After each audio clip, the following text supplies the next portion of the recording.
Or is it a burst?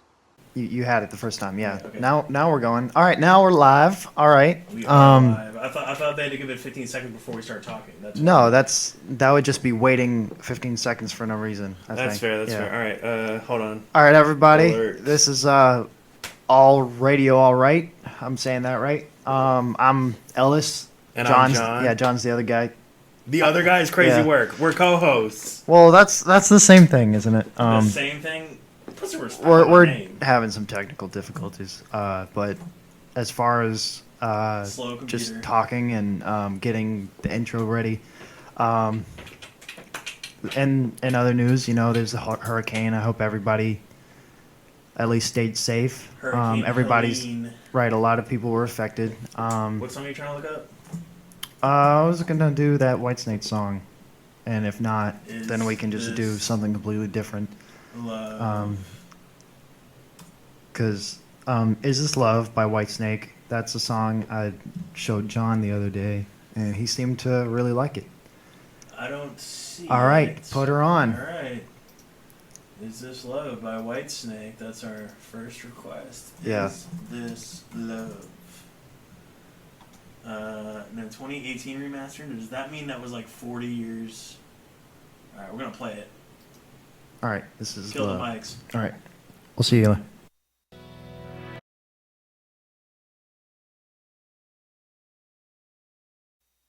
All right, man, that's starting it off with Whitesnake there. John Sykes, heavy metal saxophonist, in my opinion.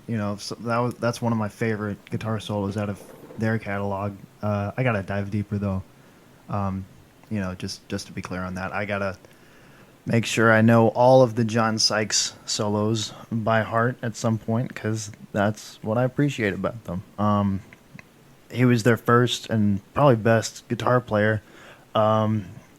David Coverdale, lead singer, got the band together. They made that album that made all the hits. Here I Go Again, Still of the Night, Is This Love?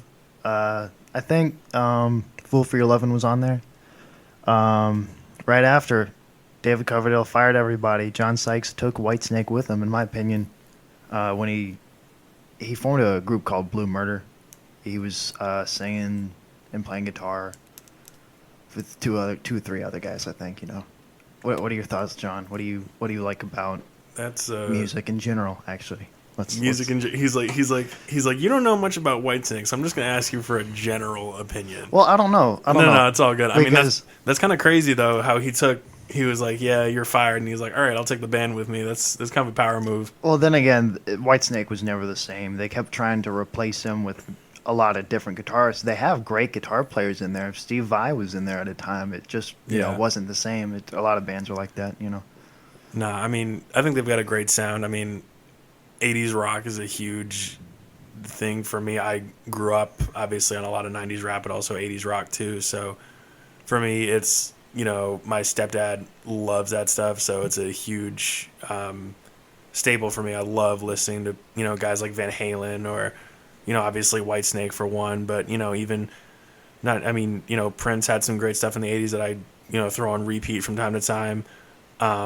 I love all that stuff, AC/DC, all that type of stuff. It's just, stuff that you can just sit back and jam to. So for me, it's about, getting energized, getting, like, not really workout music, but it's like something to kind of, get you moving. Not disco or not dance, but something that, gets you hyped up or, ready to go. I don't know. No, it's testosterone boosting music. Definitely. It's probably scientifically proven to do so. If you put on Van Halen, you feel invincible. You're gonna go drive faster. Yeah. Shout out to my family for raising me on Whitesnake and Earth, Wind, and Fire. Also, for giving me all that. Side note, also, the mic level is gonna be quieter than the music. Just that's how it's set up in this studio right now. So when we're going to put on the music, it's going to be a lot louder than we're speaking. So So in advance, we apologize for the weird audio levels of the technology and the music and the microphones. But no, it's going to be we're fun, working though. with what we got, so that's what it is. It's what it is for right now. Since we are kind of our thing is we take turns. Ellis and I are usually going to go back and forth. Ellis will play a song, I'll play a song. We'll, maybe give some lore about the songs, maybe talk about what it means to us, or, just stuff that we, can personally relate to, how music is in our lives. And since we both know a great deal and listen to a lot of it, so, that's something we're both passionate about. So, but that'll basically be the order of things. We'll go back and forth. We'll take turns playing songs we both like, and talk about them or relate them to our lives. So for me, Illmatic by Nas is my favorite rap album, like ever, period, all time. My mom is a huge 90s hip hop head, and she loves all that. She's from Queens, so she loves all the 90s hip hop, Biggie, Jay-Z, Nas, Mobb Deep, all those guys. And it's something that I grew up on, and she would just rap it, and I'd start learning the words, and we'd rap together, and just something we both love doing. And that's just, it really means a lot to me, because it's like every time I listen to that, I think of my mom, and it's like, it really something that matters to me a lot. It's really a good memory that I have, because, no matter what I'm doing, no matter how I'm feeling, I can come downstairs, my mom's, playing on her iPod, she's got, Biggie bumping or Nas bumping or whoever, and where I come downstairs and just immediately start rapping with her. It's just, it's just fun to do. So, for my pick, I'm gonna go One Love, featuring Q-Tip by Nas off of Illmatic, and we're gonna listen to that next. Yeah, there's a lot of songs called One Love. This is gonna be a new one for me. All right, here we go. One Love, Nas, with who? Q-Tip. Q-Tip. All right, let's go. I fuck that shit. Word. Hold on, technical difficulties again. We're trying to play it. We're gonna have to pull it up on YouTube real quick. Let's do that. Right. Go ahead. That's right. That's what we did last time. Yeah, it seems like this. We're gonna be talking a lot about like childhood music, everything that we were raised on. Everything from Word Up to the Cheeseburger song and Veggie Tales. It's a pretty jamming song. I might have to play that later. I don't know. Maybe not on this one, but I'll randomly drop it in there down the line. Just, unexpectedly, we're going to be listening to the Cheeseburger song from Veggie Tales. All right, we're pulling it up. All right, One Love by Nas and Q-Tip. Here we go. Boo. Sorry, we're going to have to interrupt that a little bit. And welcome back to this U.S. Open office plan. Miller just lobbed a message way over Jones's head using some technical jargon. Not to judge how your mom's raising you. Oh, and Jones brings the heat with a per my last email. They need to start working together if they want to ace this project. Let's see if they can use Grammarly to their advantage. Jones is using it to make a point in a friendly way. And Miller is taking empathetic out for us. So that they know what they're dealing with. I never really drink anything, even though my parents always. Well, it's usually my mom that offers me, and she'll say, "You want some wine?" And it is something I'm kind of interested in, just like especially the culinary pairing of wines. I'm a huge Italian food fan, so maybe someday I'll like to have a good red wine with my stromboli one day. All right. Ooh, what was that?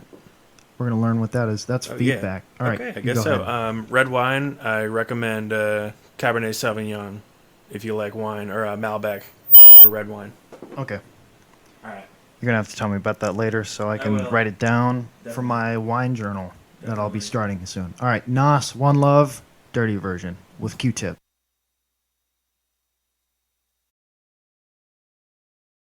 If you accidentally play something in the 40x40, you got to drink a 40. So what we got here is... I'll hold you to that, because I definitely will. Well, I got to turn 21 first, and I don't know how they're going to feel about us bringing 40s into here, so we got to take it up with management.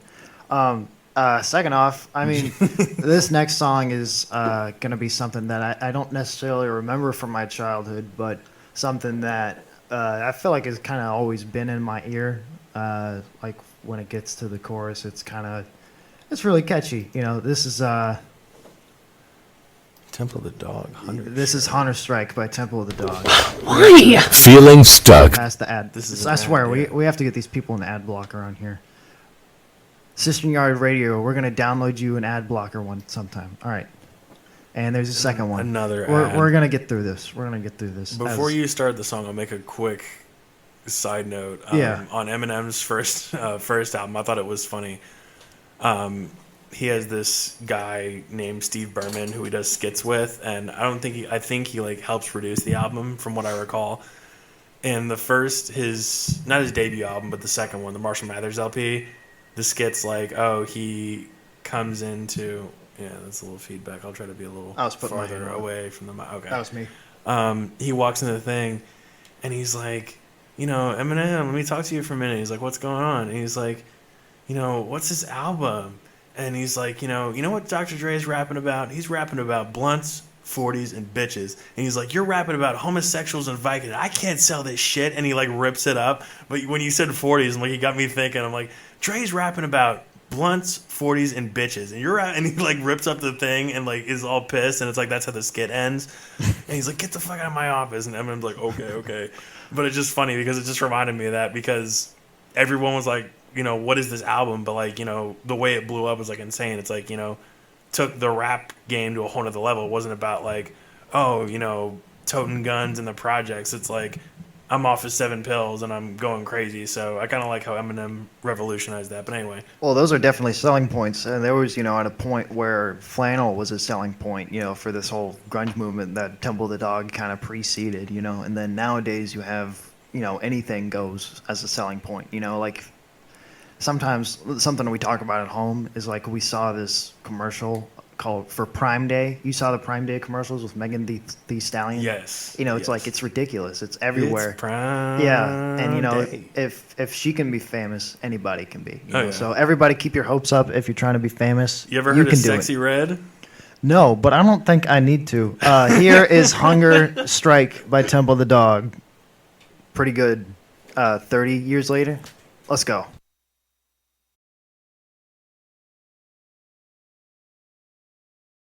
Hello. Yeah.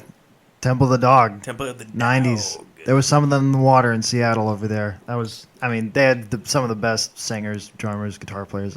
At least the people that I like, a lot of them. Don't forget Sir Mix-a-Lot. Well, yeah, Sir Mix-a-Lot. I wouldn't call him grunge, but he was pretty good. No, but he was bumping in Seattle. Stone Temple Pilots, I wouldn't call them grunge, but they were good, What was I going to say? Yeah, you're taking Chris's part if we're singing that, I'm going hungry.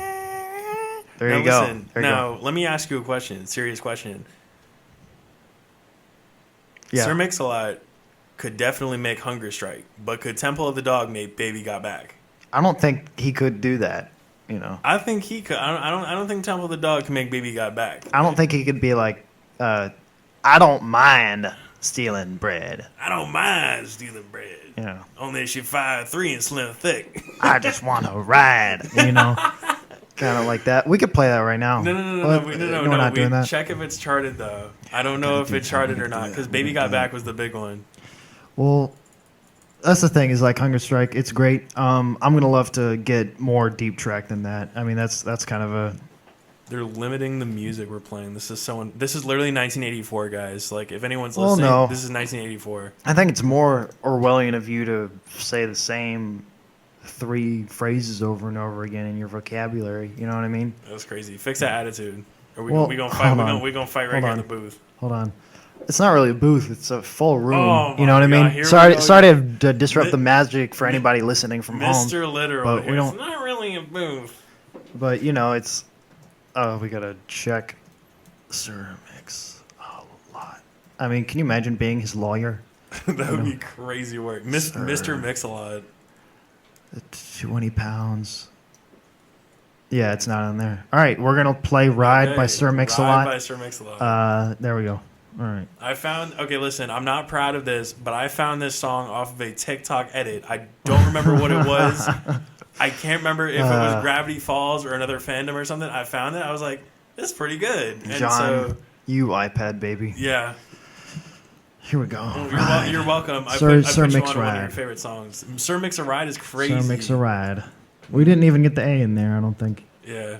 Lot. Good. Okay. Yeah. Didn't you take typing classes in middle school? No, not really. Oh, I did. Here we go. All right. We're bumping this. We're Here we bumping go. this.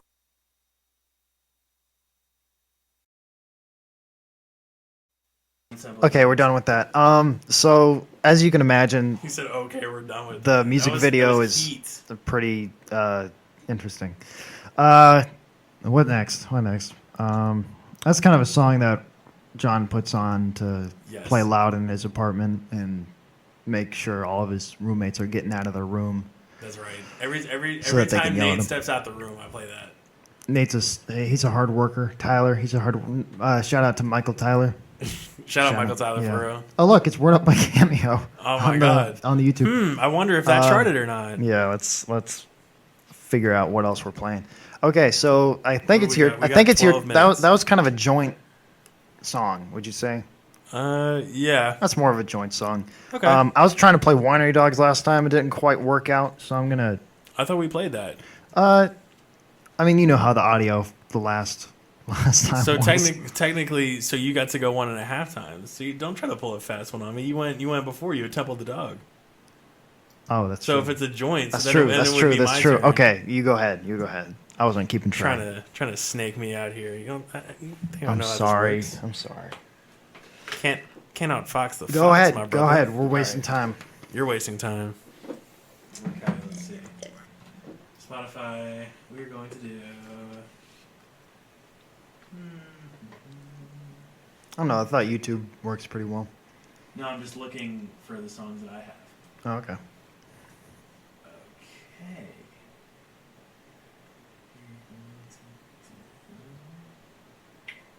I can think of a lot of songs to do right now.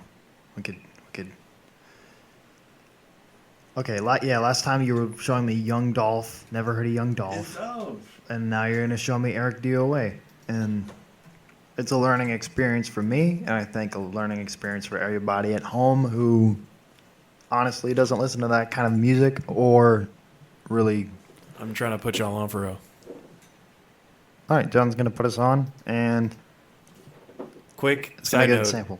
The reason I listen to different types of music and it's like stuff that people don't really know is because I'm tired of the new rap, and it's also I've heard so much rock. It's like I'm trying to explore new sounds. So the stuff that I listen to now, like if you like hyperpop and stuff like that, I like it because the sound is different, and that's the main reason why it's kind of like not in the norm. It's more out of the ordinary, kind of to put it bluntly.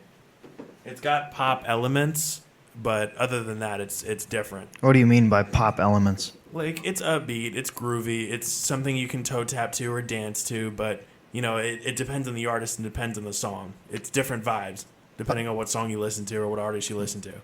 Okay, so you mean it's kind of accessible. Yeah. Okay, from a pop standpoint. Okay. You know, at one point, Mozart was probably pop. Mozart probably could have been. Hey, Mozart just dropped. Yeah, he did. Just Yeah. dropped. We're gonna bump that. We're gonna make him pop again. Yes. He's making a comeback in a big way. And all his stuff is on the table because it was like 200 years ago, so we can bump it with no legal repercussions. Well, I don't know about the new one, but No, not the new one, but the old stuff. yeah, Yeah, we're good. All right, this is "Dancing with Somebody" by Eric DOA. Let's hit it. All right.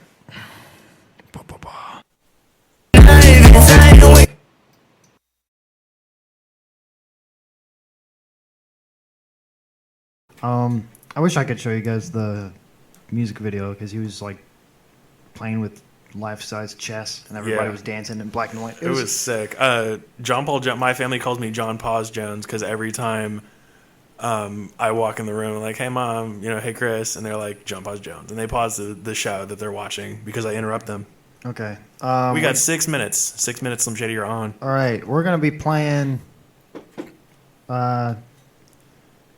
a new group called the Winery Dogs. They're all 3 older musicians. One guy's from Mr. Big, and if you played with David Lee Roth. If you want to look up the specs of the Winery Dogs, you have Billy Sheehan on bass, Richie Kotzen on vocals and lead guitar, and what's his name? U-Boy. Mike Portnoy on drums. Mike Portnoy is in Dream Theater. Super intricate, complex stuff. But the Winery Dogs is kind of a synthesis of all their styles. That's what a band is. All right, this one's the Winery Dogs. I'm No Angel. Pretty cool stuff. All right, let's go.